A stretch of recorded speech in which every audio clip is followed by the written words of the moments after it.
Students, आज हम विज्ञान की वर्कशीट 37 के बारे में डिस्कस करेंगे। ये आपका लास्ट टॉपिक है चैप्टर गति से, जिसमें वृत्ताकार गति के बारे में बताया गया है। वृत्ताकार गति में बताने के साथ साथ उन्होंने पूरा चैप्टर का फिर से पुनरावृत्ति यानी कि फिर से एक बारी समराइज कर दिया है, ताकि आपको सारे पॉइंट्स याद रहे। बहुत सारे बच्चे सोचते हैं कि फिजिक्स जो है मुश्किल होता है, क्योंकि उसमें न्यूमेरिकल्स होते हैं, फॉर्मूलेज होते हैं, मैथ्स की तरह होता है, गणित की तरह होता है। ऐसा बिल्कुल नहीं है। ज़रूरी नहीं है कि आपको न्यूमेरिकल्स ही दिए जाए टेस्ट में। टेस्ट में आपको थ्योरेटिकल क्वेश्चन दिया जाता है, जो कि बहुत आसान होता है, क्योंकि हम उसे अपने डेली लाइफ में हर रोज़ होते हुए देखते हैं। और जितने भी आपके साइंस में सब्जेक्ट है, चाहे वो बायो हो, बायोलॉजी हो, केमिस्ट्री हो, फिजिक्स हो, मुझे सबसे आसान जो है वो फिजिक्स लगता है। तो आप इसमें जस्ट ये परिभाषा याद कर लीजिए, ये ग्राफ्स याद कर लीजिए और कुछ फॉर्मूले याद कर लीजिए। फॉर्मूले को डायरेक्टली पुट करके सिंपल क्वेश्चंस पूछे जाते हैं, जिसको आप आसानी से निकाल सकते हो। तो ये बहुत इजी है, सबसे इजी जो है वो फिजिक्स ही है। तो पहले हम थोड़ा चैप्टर को समराइज करते हैं कि अभी तक हमने क्या क्या पढ़ा है। सबसे पहले हमने पढ़ा कि गति किसको क्या कहते हैं। वस्तु के अगर स्थिति में परिवर्तन होता है समय के साथ, तो हम कहते हैं कि वो वस्तु जो है गति में है। स्थिति में परिवर्तन होना चाहिए समय में परिवर्तन के अनुसार, तो वो क्या कहलाता है कि कोई भी वस्तु गति में है। अब गति को मोर प्रिसाइजली बताने के लिए हम विभिन्न प्रकार की भौतिक राशियों का प्रयोग करते हैं, जैसे दूरी हो गया, विस्थापन हो गया, चाल हो गया, वेग हो गया, त्वरण हो गया। तो हम जल्दी से इन सबको देखते हैं। दूरी क्या होती है? वस्तु द्वारा तय की गई पथ को, उसके माप को दूरी कहते हैं। कितना वो चला है, कितना उसने पथ जो है वो गया है, उसको हम दूरी कहते हैं। लंबाई, वास्तविक लंबाई, जिसका मात्रक जो है मीटर होता है। उसके बाद विस्थापन क्या होता है? विस्थापन जो है वो दूरी की तरह होता है, लेकिन वो सबसे कम, जो प्रारंभिक और अंतिम बिंदु के बीच सबसे छोटे पथ की लंबाई को हम विस्थापन कहते हैं। जैसे मैंने बताया था कि अगर कोई गोल घूम के, जहाँ से उसने शुरू किया है वहीं से गोल घूम के वापस उसी जगह पे आ गया, तो उसकी जो दूरी होगी वो तो उसका क्या होगा, जो सरकमफेरेंस जो होगा, उस गोल पथ का जो लंबाई होगी वो उसकी दूरी होगी। लेकिन विस्थापन जो होगा वो शून्य होगा, क्योंकि प्रारंभिक बिंदु जहाँ से उसने शुरू किया था, गोल घूम के वो अंतिम बिंदु में आ गया, तो विस्थापन जो है वो शून्य हो जाएगा। उसके बाद चाल क्या होती है? चाल होती है वस्तु की दूरी तय करने की दर।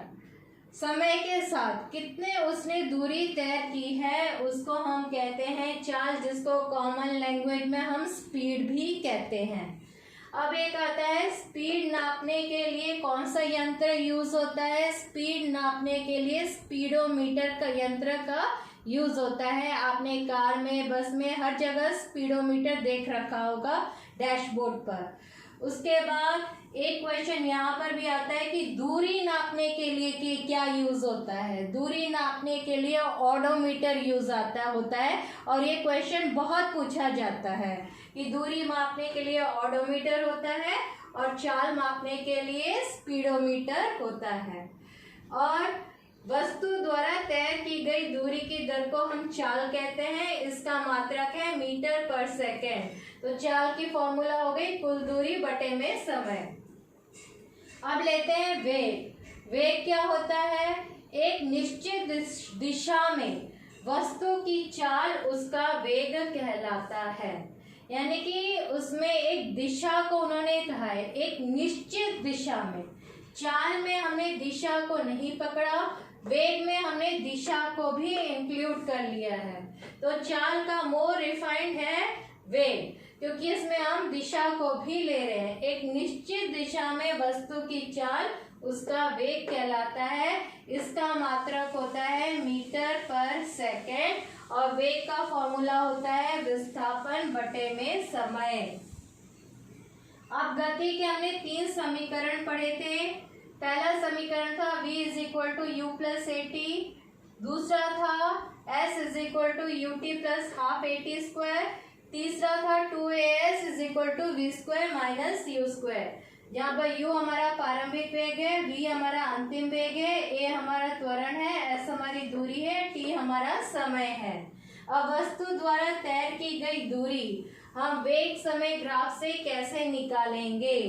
वस्तु द्वारा तय की गई दूरी या विस्थापन हम वेग समय ग्राफ हमें दिया गया होगा और कहेंगे कि निकालो कि वेग समय ग्राफ ऐसे है और आप इसे दूरी या विस्थापन निकालो।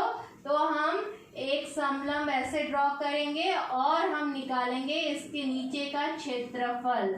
ये क्षेत्रफल जो है वेग समय ग्राफ में, ये जो क्षेत्रफल एरिया, ये दूरी या विस्थापन को बताता है। अब गति के से रिलेटेड हमारे 3 ग्राफ आते हैं दूरी समय ग्राफ के। दूरी हमने लिया है y अक्ष पर और समय हमने x अक्ष पर लिया है। अगर आपका ग्राफ ऐसे होगा तो ये एक समान गति को दर्शाती है, और अगर दूरी समय ग्राफ में आपका ग्राफ ऐसे एक समांतर रेखा होगा समय के साथ, तो वस्तु क्या है? विराम अवस्था में है। और अगर ऐसे ऑब्लिकली ऐसे जा रहा है तो ये असमान गति को दर्शाता है। अब लास्ट है इसमें त्वरण। त्वरण क्या होता है? वेग में परिवर्तन की दर। इसका मात्रक है मीटर पर सेकेंड स्क्वायर और इसका फॉर्मूला है अंतिम वेग माइनस प्रारंभिक वेग बटे में कुल लिया गया समय। वेग समय ग्राफ 3 प्रकार के हैं। अगर वेग समय ग्राफ में ऐसी सीधी रेखा है तो ये एक समान चाल को दर्शाता है, लेकिन इसमें त्वरण जो है 0 है। इस बात को ध्यान दीजिए कि इसमें त्वरण जो है वो 0 है, क्योंकि अभी हम एक चीज पढ़ेंगे जिसमें आपसे पूछा जाएगा कि एक वस्तु का उदाहरण दीजिए या ऐसे गति को क्या कहते हैं कि वो एक समान गति से तो चल रहा है लेकिन उसका त्वरण जो है वो 0 नहीं है। तब हम पढ़ेंगे एक समान वृत्तीय गति के बारे में। अब दूसरा ग्राफ लीजिए वेग और समय का। इसमें गति क्या है? त्वरित गति है, और ये क्योंकि सीधी रेखा है तो इसका त्वरण जो है एक समान त्वरण है। अब असमान त्वरण के यहाँ पर 2 उदाहरण दे रखे हैं। एक मंदन गति, यानी कि समय के साथ जो है वो वेग घटती जाती है और फाइनली 0 हो जाती है, जिसको मंदन गति कहते हैं या असमान त्वरण में इसको कहेंगे। और असमान त्वरण का ऐसे जो भी ऊपर नीचे ऐसे अगर ग्राफ आएगा वेग समय का, वो भी असमान त्वरण का उदाहरण है। तो आपको ग्राफ बनाने के लिए कहा जा सकता है या फिर ग्राफ दिया जाएगा और पूछा जाएगा कि बताओ ये ग्राफ क्या दर्शा रहा है। तो आप अगर इन तीनों ग्राफ और इन चारों ग्राफ को याद कर लोगे, जो कि बहुत आसान है, तो आप फटाफट बता दोगे। अगर ये आया है ऐसे दिखाया गया ग्राफ तो आप बताओगे कि ये मंदन गति असमान त्वरण को दिखाता है, या फिर ये आता है तो बोल दोगे कि ये असमान त्वरण को। अगर ये दूरी समय में ऐसे होगा ये असमान गति है। एक चीज का याद रखना है कि x और y अक्ष पर दूरी या समय है या वेग या समय है। तो वेग समय होता है त्वरण से रिलेटेड, दूरी समय होता है गति या चाल से रिलेटेड। तो इस चीज का आप ध्यान रखोगे।